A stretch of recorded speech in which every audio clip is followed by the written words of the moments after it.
B Ed programme సంబంధించి fee structure గురించి so many aspirants different queries అయితే చేస్తున్నారు. తెలంగాణ స్టూడెంట్స్ కావచ్చు, ఆంధ్రప్రదేశ్ స్టూడెంట్స్ కావచ్చు. ప్రజెంట్ బీఈడీలో అడ్మిషన్ తీసుకున్న ఆస్పిరెంట్స్ వచ్చేసి సార్ బీఈడీకి సంబంధించిన కాలేజ్ ఫీ ఏ విధంగా ఉంటుంది అండ్ స్కాలర్షిప్ వస్తే కేటగిరీ వైజ్గా ఎంత స్కాలర్షిప్ రావడం జరుగుతుంది, స్కాలర్షిప్ పోను రిమైనింగ్ ఎంత అమౌంట్ పే చేయాలి, ఒకవేళ స్కాలర్షిప్ రాకపోతే మనం బీఈడీ కాలేజ్లో జాయిన్ అయ్యేటప్పుడు ఎంత అమౌంట్ కట్టాల్సి ఉంటుంది, ఈ టాపిక్స్ గురించి మనం ఇక్కడ డీటెయిల్గా అయితే తెలుసుకుందాం. Welcome to the masters education. నేను మీ సత్య.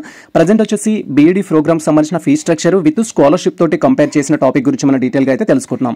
సో ఇక్కడ మీరు క్లియర్గా అబ్జర్వ్ చేసినట్లయితే ఫస్ట్ స్కాలర్షిప్ సెక్షన్ సంబంధించి మీరు తెలంగాణ స్టూడెంట్స్ అయినా ఆంధ్రప్రదేశ్ స్టూడెంట్స్ అయినా స్కాలర్షిప్లో 2 పార్ట్స్ అయితే ఉంటాయి మనకు. ఆర్టీఎఫ్, ఎంటీఎఫ్ అనేది. ఆర్టీఎఫ్ వచ్చేసి రియంబర్స్మెంట్ ఫర్ ట్యూషన్ ఫీ అని చెప్తాం. ఎంటీఎఫ్ వచ్చేసి మేనేజ్మెంట్ ట్యూషన్ ఫీ అనేది మనం చెప్పుకోవడం జరుగుతుంది. సో ఇక్కడ మనకు ఆర్టీఎఫ్ వచ్చేసి ఏంటంటే మీరు ఏ కాలేజ్లో అయితే అడ్మిషన్ తీసుకున్నారో ఆ కాలేజ్ అథారిటీస్కి అయితే వెళ్ళడం జరుగుతుంది కాలేజ్ ఫీ కింద. ఎంటీఎఫ్ గురించి మీరు క్వైరీ చేసినట్లయితే ఎంటీఎఫ్ వచ్చేసి డే స్కాలర్ స్టూడెంట్స్ అయితే స్టూడెంట్ అకౌంట్కి రావడం జరుగుతుంది. ఒకవేళ మీరు హాస్టలర్ స్టూడెంట్స్ అయితే హాస్టల్ అకౌంట్కి అయితే వెళ్ళడం జరుగుతుంది. ఇప్పుడు వచ్చేసి మనం స్కాలర్షిప్ ఎలిజిబిలిటీ గురించి డీటెయిల్గా అయితే తెలుసుకుందాం.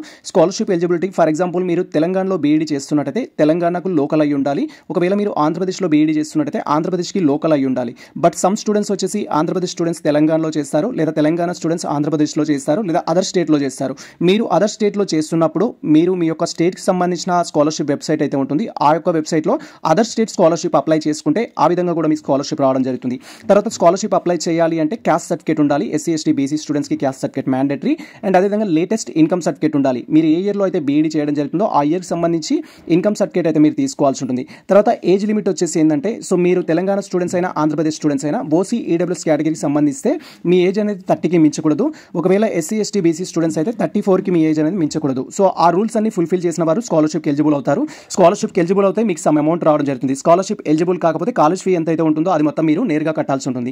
తర్వాత స్కాలర్షిప్ సంబంధించిన ఇన్ఫర్మేషన్ గురించి మీరు క్వైరీ చేసినట్లయితే కేటగిరీ వైజ్గా ఇక్కడ మాట్లాడుకుందాం. స్కాలర్షిప్లో 2 టాపిక్స్ ఉంటాయి, ఆర్టీఎఫ్, ఎంటీఎఫ్ అనేది.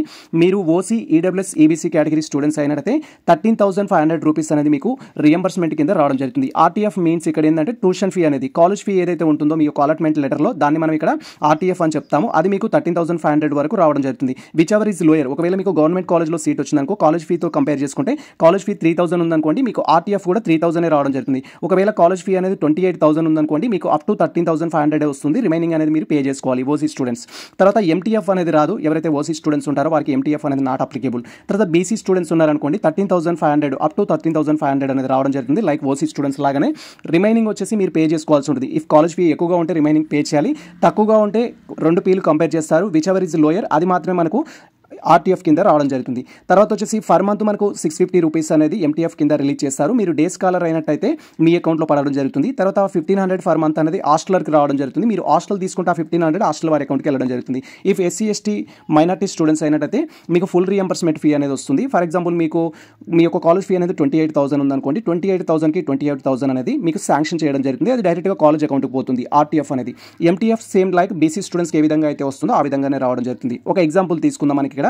ఫర్ ఎగ్జాంపుల్ మన యొక్క కాలేజ్ ఫీ అనేది 28,000 ఉందనుకోండి, మీరు OC BC EWS category students అయినట్టయితే సో మీరు అమౌంట్ అయితే పే చేయాల్సి ఉంటుంది. Remaining amount for example 28,000 college fee కాబట్టి మీకు రియంబర్స్మెంట్ కింద 13,500 వస్తుంది. కాబట్టి రిమైనింగ్ అమౌంట్ ఏదైతే ఉంటుందో 14,500 అనేది మీరు కాలేజ్లో జాయిన్ అయ్యే రోజే కట్టాల్సి ఉంటుంది. సీట్ అలాట్మెంట్ కన్ఫర్మ్ చేసుకోవడానికి ఆన్లైన్ ద్వారా ఈ యొక్క 14,500 రూపీస్ పే చేయాలి. మీరు సో ఇక్కడ చెప్పుకున్న కేటగిరీ స్టూడెంట్స్ అయితే. ఒకవేళ ఎస్సీ ఎస్టీ మైనార్టీ స్టూడెంట్స్ అయితే మీరు పే చేయాల్సిన అవసరం లేదు. But based on college rules బట్టి సమ్ అమౌంట్ అయితే పే చేయాల్సి ఉంటుంది. ఇది మనకు సంబంధించిన ఇన్ఫర్మేషన్ అయితే. ఓన్లీ ఈ యొక్క 28,000 ఉంటుందా సార్ ఫీ అంటే ఈ యొక్క 28,000 కాదు. తర్వాత మనకు ఫ్యాక్టికల్ ఫీ అంటూ, అటెండెన్స్ ఫీ అంటూ, రికార్డ్స్ ఫీ అంటూ, నెక్స్ట్ వచ్చేసి మీకు ఎగ్జామినేషన్ ఫీ అంటూ డిఫరెంట్ అమౌంట్ కూడా ఉంటుంది.